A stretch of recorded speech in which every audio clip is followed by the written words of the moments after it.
And now, aviation weather around Alaska. Hello, I'm National Weather Service meteorologist Peter Chan with your Alaska Aviation Weather Outlook on this Thursday, November 7th, 2024. And starting out, by the time we get into Friday morning, we have an area of low pressure as of this late Thursday morning that's near and just south and southeast of Kodiak Island. That low is not going to move a whole lot Friday into Saturday, and it's just going to gradually weaken. But it still does, at least initially as of this Thursday, have some stronger winds. And we find along the Gulf Coast, especially mountains, intercoastal mountains there of the northern Panhandle, along the northeastern and northern Gulf Coast from Yakutat down along the eastern Kenai Peninsula, areas of IFR conditions also trailing down along the west side of Cook Inlet and up around the Katmai area. We also have IFR conditions along expected for Friday morning, Kaktovik over toward Dead Horse along the eastern Arctic coast or Beaufort Sea coastline, and then area of IFR conditions there just southwest of St. Lawrence, including St. Matthew to just off of Nunavik Island. For Friday afternoon, we find pockets or strips of IFR conditions, northern Panhandle along the mountains, again, Yakutat on over surrounding Prince William Sound, the eastern Kenai. Maybe a pocket here up around the 40-mile Gold Country, upper portion of the Yukon Valley near the Alcan border.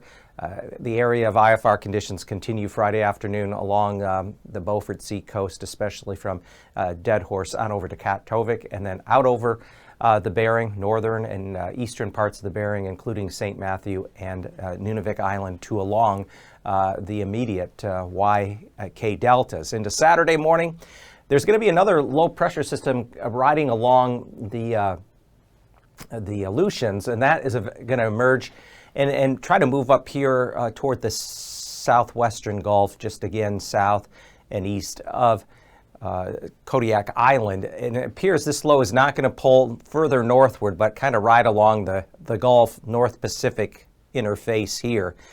And so that will keep some breezier conditions and some areas of light to maybe moderate precipitation going along the Gulf Coast into Kodiak Island. But IFR conditions, again, continuing along the coastal areas of the Kenai, Prince William Sound, eastward to Chilkoot and White Pass there above Skagway. We also have IFR conditions expanding westward from Kaktovik back to Utqiagvik by Saturday morning, and still IFR conditions expected out over the northern Bering now to include St. Lawrence Island down through St. Matthew and just west of Nunavik Island. Saturday afternoon, we may find some IFR conditions given the upslope flow here along parts of the Alaska Range, Isabel Pass, especially as we get down from around Rainy Pass to Lake Iliamna, again along the northern and northeastern Gulf Coast up into the northern Panhandle, and still areas of IFR that are off the southwest coast from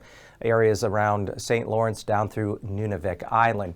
And as far as pass conditions in the interior, it's going to be cold and generally fair skies. Anatuvik Pass VFR, as will Adigan Pass. We've seen low temperatures now in these areas below zero. And Lake Clark and Merrill will see VFR conditions on Friday. Rainy Pass, VFR, all through the Alaska Range. Windy Pass, Isabel, and Mentasta Pass all should see VFR conditions for Friday. Further south, Tanita Pass, also VFR, much of the Copper River Basin. As we get further south, though, right along the Gulf Coast, and especially those intercoastal mountains, we expect IFR conditions extending out into Prince William Sound at Portage Pass, MVFR conditions on the west side or west entrance of Portage Pass, and you go a little further west of there, VFR. Now, in the far northern portion of the Panhandle, especially above Skagway, Chilkoot and White should hold on to IFR conditions on Friday. And looking at the freezing levels, the surface freezing line does bump upwards to just north up to of St. Lawrence to south of the Strait, running down along the southwest coast and then along the Gulf Coast. Freezing levels aloft are pretty low. We have the 2,000-foot freezing level out over the northern Gulf. You have to go way out south and east of Haida Gwaii toward Vancouver Island, where we find freezing levels aloft bumping upwards of 4,000 to 6,000 feet.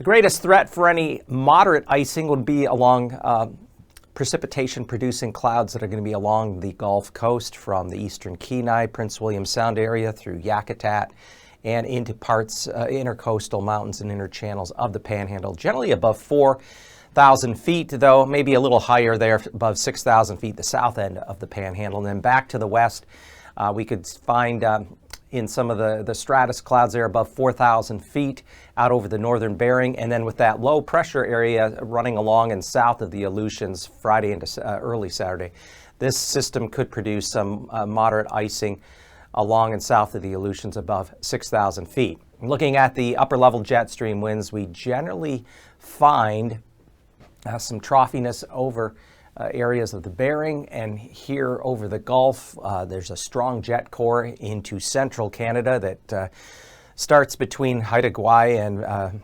Vancouver Island and reaches 130 to 140 knots across the interior of Canada.